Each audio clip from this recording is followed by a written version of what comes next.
I came in with a sword. Sveiki visiem! Manā kanālā ir jauns video, un šis video būs par šausmu stāstu bezmaksas internets. Mani sauc Mārša, un es esmu 16 gadus veca. Es dzīvoju nelielā Krieviņas pilsētiņā.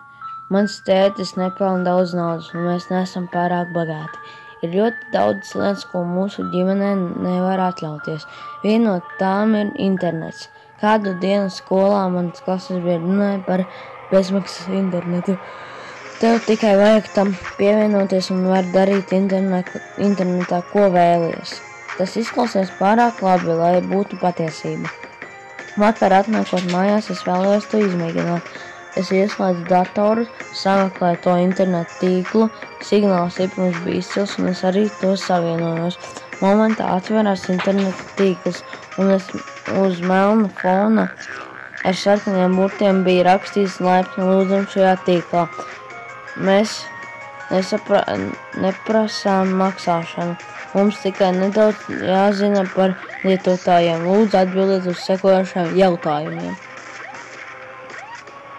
Parādījās bilde ar autobusu, laivu, līdmašīnu un vilcienu. Apakšā bija rakstīts, kurš ir jūsu ikdienas pārvietošanās līdzeklis uz skolu.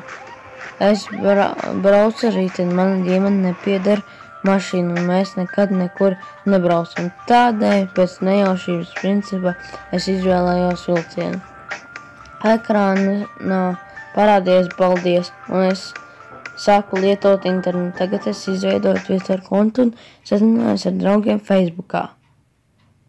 Nākamajā dienā es skatījos ziņas, reportieris stāstīja, ka šausmīgu notikumu vakar naktī vilciens nogāja no slēda un iekrita upē. Visi pasažieri gāja bojā.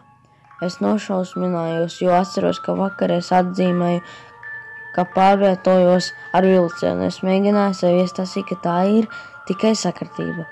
Es iedomājos, kā būtu, ja noticis, ja es būtu atzīmējis lidmašīnu sadursmi. Tas būtu drausmīgi. Nākamajā vakarā man atkal vajadzēja lietot internetu. Šoreiz man gadījās cits jautājums. Šoreiz bija 4 attēli ar mājām, vasarnīca, 2 stāvu mājām, 2 stāvu mājā un privātu mājā. Apakšā bija jautājums, kura veida mājā tu dzīvo. Mana ģimene dzīvo vasarnīcā, taču, kad es bīdīju bultiņu uz vasarnīcas pusi, es apstājos. Es nevēlos riskēt. Katram gadījumam es izvēlējos privātu māju. Nākamajā dienā privātu māju pie skolas nodega. Par laimi lielākā daļa cilvēku tobrīd neatradās mājās. Bojā gāja ap 20 cilvēkiem. Es sāku skatīties ar vien vairākas atkartības. Es domāju, ka pie visa noteikti ir vainojams interneta tīkls. Tajā naktī es nevarēju gulēt, man mocīja sirdsapziņa. Cik cilvēku ap šo laiku ir nomiris? 100?